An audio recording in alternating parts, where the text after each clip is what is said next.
I'm Jonathan Cohen, a partner at Nextlaw, your go-to Ontario stunt driving law firm. Occasionally, I get calls from potential clients. They're weighing the idea of handling their stunt driving charge by themselves. Now, maybe they feel equipped with the information from our conversation or online resources or other factors that they believe will help them be a self-representative. Or perhaps it's the appeal of saving some money by not engaging legal help right away. Indeed, it is your right to tackle this charge on your own. But the critical question to consider is, what risks does your limited knowledge or the desire to save a few bucks pose to your driver's license? Now, think of it like building a deck for your house. Sure, you could binge watch YouTube tutorials, head to the local hardware store for supplies, and you could then get to work saving on all of those labor costs. Seems like a good deal, doesn't it? But here's the rub. Do you really have the experience to design and build it to code?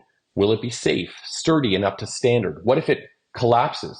And if you do call in a professional later, it might cost more to fix your mistakes than if you had hired them from the beginning. So this is not unlike handling a stunt driving case.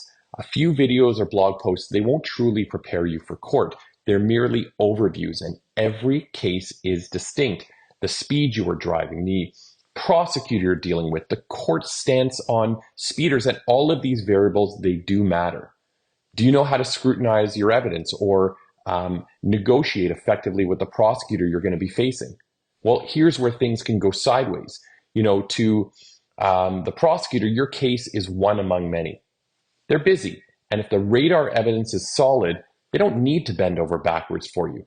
An approach that, for example, annoys the prosecutor, comes off as emotional rather than legal, can end up with your file being briskly pushed aside.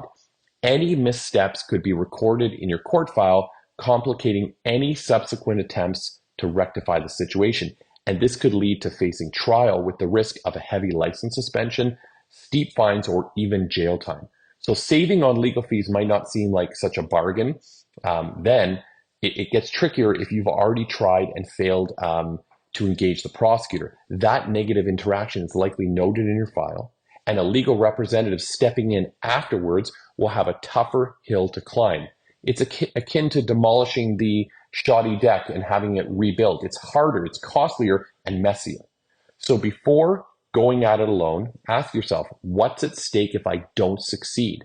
A year without a license, at least a $2,000 fine, and the prospect of jail time? If these risks seem too great and impact your ability to drive or work or care for your family or attend school, and those things are vital, then consider securing legal assistance from the start. It could make all the difference in your case.